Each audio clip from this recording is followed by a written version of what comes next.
What's happening, people? We're here to do a quick preview of the last few games over the last week or so. So we'll start off with what happened in the midweek. We'll start with what happened, at Swansea.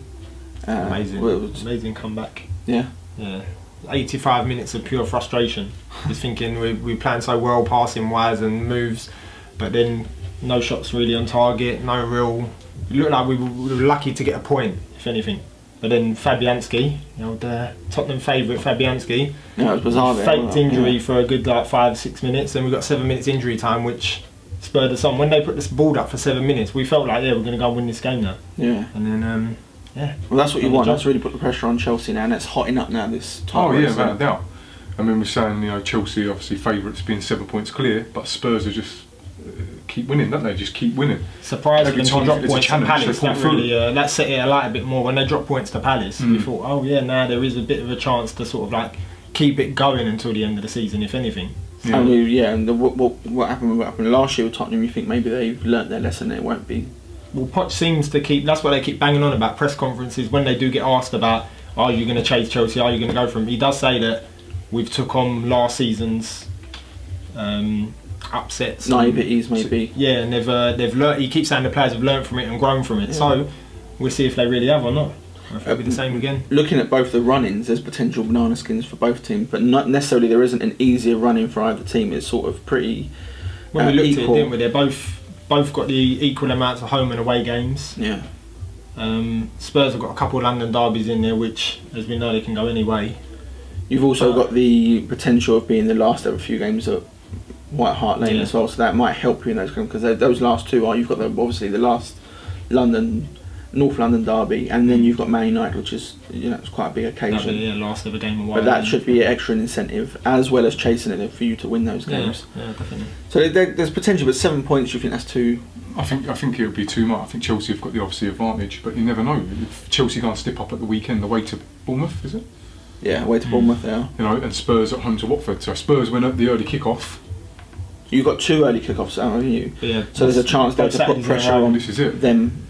It's 2 weeks in a row. It's nice to see the press conference today. Poch said he don't play mind games, but then he come out and said, well, teams which are normally 7 points ahead or more go on and win the league. So now they've got to go and win the league. Well, that's it. Well, it's theirs to lose, isn't it? Messing about. We'd all say that Chelsea obviously favourite being 7 points clear. It's certainly not over yet. Yeah, absolutely. Yeah. Is it then? So it's definitely a 2-horse race without a doubt. Yeah. For the league now. Yeah. For the league, it's two in it.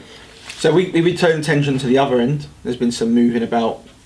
Palace obviously won last weekend. They dropped points midweek.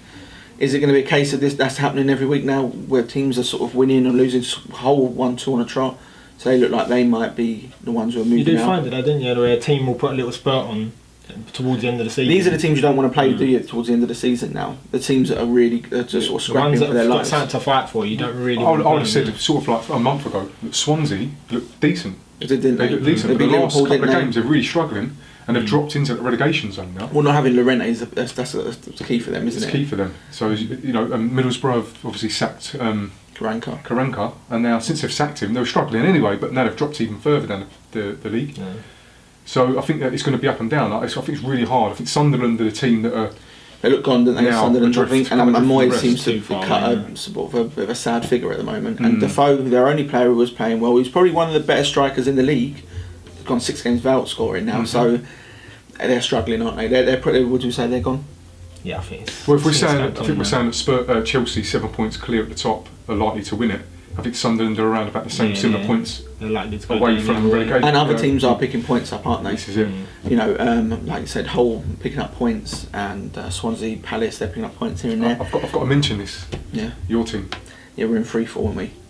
They are in free fall. There is a bit of a crisis there. However, trying to put positive spin on it and hope that next 2 games, Swansea at home, massive, probably the biggest game we've had for a couple of years now. Yeah, really. I agree with that. And then Sunderland away on the weekend. And at the moment the confidence is shot, so on paper we should win both those games, but like I said, you don't 5 points off of Swansea at the moment. 5 points off Swansea, they're on 28, we're on 33. You win a game, you put a bit of distance in between them, but then again it's easier said than done. And like I said, we just said you don't want to play them teams at the bottom, and they're the 2 teams we've got next. So not looking good at the moment, but in Slaven we trust. So I'm hoping that we you know, I mean, it was a dismal display Wednesday. To be honest with you, there's some players in there who are just not stepping up. You know, and I don't want to point fingers at certain players, but there's certain ones in there who are not trying. You know, we brought in Snodgrass, and for that amount of money, no assists so far. You know, he's not. He looked like one of the better players in the league. You know, up until Christmas, he was playing really well for Hull, but he's not reaching that form at the moment. And hopefully, he can turn it around. I don't know, but not looking good at the moment, to be honest. Especially with what happened last year. You know, and hopefully we'll want to push on. But that's West Ham.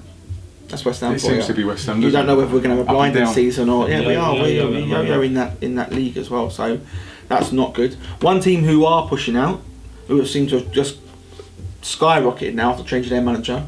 Leicester, they're doing it again. Fantastic. We see this 2 years ago, so we putting a bet on them for next year. They're showing that current Premier League champions form, aren't they? So are we going to bet them next year to win the league then? Because they did this 2 years ago with Nigel Pearson.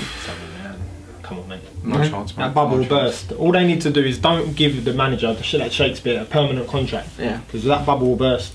That'd be it. You think that he's trying even harder then, isn't he? Where he hasn't got the permanent job. I don't think he's trying too hard. I think he's just a bit of a breath of fresh air in there. They're all enjoying it. The players like him, don't they? They're like clear they like him as an assistant manager. Vardy's back on form, isn't he? He's got the most important players playing for Leicester, you know, at the top of their game. Vardy. Well, we're seeing that form from last year, haven't we? Form again. O'Brien, he's a player that everyone seems Morris to like. is starting to. He's still not scoring the goals, but you can see that he's upped his game. That's your thing. You've got to question: is it a bit of a honeymoon period where he's come in and they like how it is, but when he turns into a permanent manager, would he change how he performs on the training ground, on the pitch, and the same with the players? So it'd be an interesting one to watch. So again, I mean, you know, we love this league, don't we? So every week it changes. So who knows this time next week? Who knows what we're talking about? That's right. You know. So thanks a lot. Subscribe. You know, add us up, and we'll see you soon.